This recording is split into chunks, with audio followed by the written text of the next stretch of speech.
من خلفه تنزيل من حكيم حميد.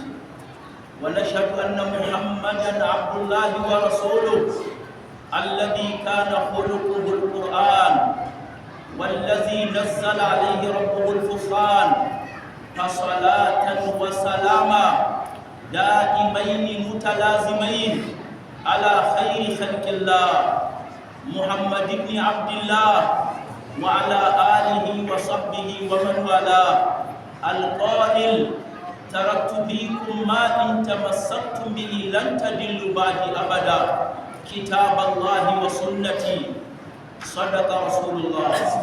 اللهم صل وسلم وبارك على سيدنا محمد الفاتح لما أغلق والخاتم لما سبق، ناصر الحق بالحق والهادي إلى صراطك المستقيم، وعلى آله حق قدره ومقداره العظيم.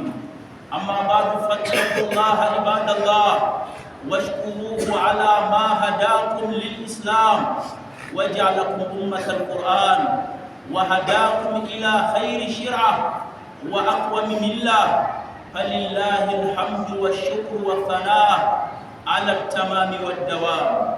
الإخوة بالله، فإن موضوع خطبتنا اليوم أهمية التمسك بالكتاب الله والعمل بما في كتاب الله، ذلك أن كتاب ربنا كريم وفضله عظيم، جاء هدى للمتقين وموعظة للمؤمنين ورحمة وشفاء لما في صدور العالمين. لا يغفل عنه إلا غافل، ولا يتساهل به إلا المتساهل الذي آثر الحياة الدنيا الفانية على الآخرة الباقية، الذين يستحبون الحياة الدنيا على الآخرة. يا أهل الإسلام، فبالقرآن تكون الجبطة الحقيقية والمنافسة الشريفة، وفي ذلك فليتنافس المتنافسون، لا بحطام الدنيا الفانية وعفافها الفاخرة. وصدق الرسول حيث يقول: لا حسد إلا في اثنتين، رجل آتاه الله قرآنا يتلوه آناء الليل والنهار، ورجل آتاه الله علما ينفقه آناء الليل والنهار. صدق رسول الله. يا أهل الإسلام، فإن السعادة البشرية والعزة الإنسانية وصلاح العباد والبلاد مرهون بالتمسك بكتاب الله واتباع سيدنا رسول الله صلى الله عليه وسلم. فلو أن الأمة اليوم جعلت ذلك نصب الأعين وبين الأيدي، وصلت إلى مرتغاها ونالت مناها وحصلت على سعادة الدارين، مصداقا لقول ربنا جل جلاله: إن هذا القرآن يهدي للتي هي أقوم ويبشر المؤمنين الذين يعملون الصالحات أن لهم أجرا كبيرا. وأما إذا جعلت الأمة ذلك حلف الظهور والعياذ بالله، أما الذل والشقاء في الأولى والأخرى. ومن أعرض عن ذكري فإن له معيشة ضنكا ونحشره يوم القيامة أعمى.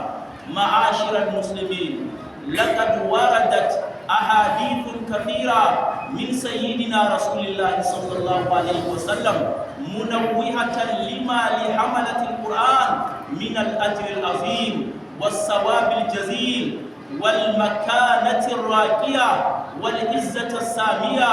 من ذلك ما رواه الشيخان من حديث أبي أمامة رضي الله عنه قال: قال رسول الله صلى الله عليه وسلم: اقرأوا القرآن فإنه يأتي يوم القيامة شفيعا لأصحابه.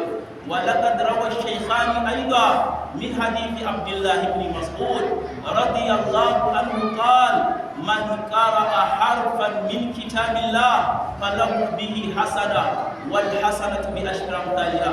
لا أقول ألف لام حرف، ولكن ألف حرف ولام حرف وميم حرف. صدق رسول الله.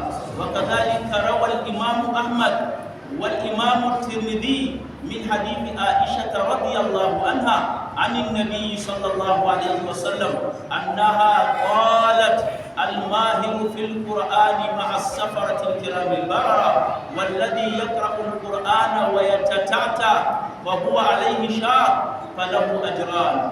معاشر المؤمنين، فلو أن الأمة اليوم وقفت تحت راية القرآن وظلال الإيمان بلغت سماء المجد وتبوأت مكانة العز والشرف. وربنا يقول: لو أنزلنا هذا القرآن على جبل لرأيته خاشعا متصدعا من خشية الله. وتلك الأمثال نضربها للناس لعلهم يتفكرون. عباد الله، بارك الله لنا جميعا بالقرآن العظيم ونفعنا بما فيه من الآيات والذكر الحكيم. إن الله وملائكته يصلون على النبي يا أيها الذين آمنوا صلوا عليه وسلموا تسليما. ادعوا الله يستجب لكم واستغفروه يغفر لكم وتوبوا إليه إنه هو التواب الرحيم.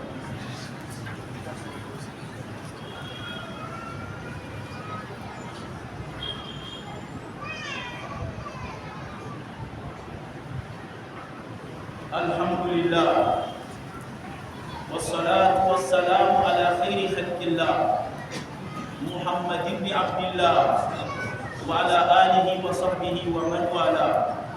أما بعد فاتقوا الله عباد الله، فإن تقواه سبحانه نور يمشى به على درب النجاة وهدي يستضاء به إلى سبل السلام.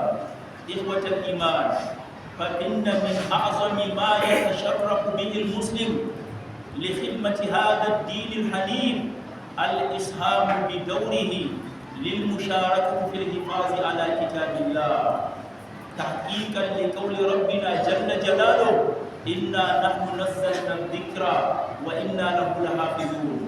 فهذا هو الأمر الذي جعل الأصلاف من لدن الصحابة رضوان الله عليهم أن يقوموا بخدمات مكثفة نحو هذا الكتاب العظيم، من تعلمه وتعليمه وقراءته وإقراءه وحفظه وتحفيظه وجمعه ونشره بين الآفاق، إلى أن وصل إلينا هذا الكتاب صافيا ونقيا لا تبديل فيه ولا تحريف.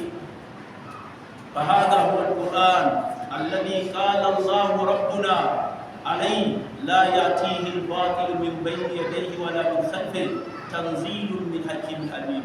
ثم تابعهم التابعون وتابعوهم إلى يوم الناس هذا.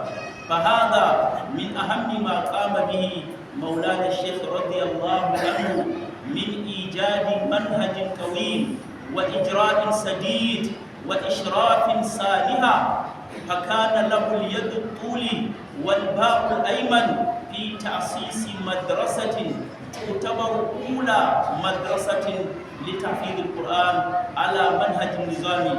فكان هناك مئات المدارس الذين كانوا يستعينون بهذا المنهج، فتحرجوا على هذا القرار آلاف من حفاظ القرآن الكريم. فجزا الله مولانا الشيخ جزاء الحسن وأقر عينيه بسلالته وتلامذته على دربه ومنهاجه، إنه المولى سبحانه ولي ذلك والقادر عليه.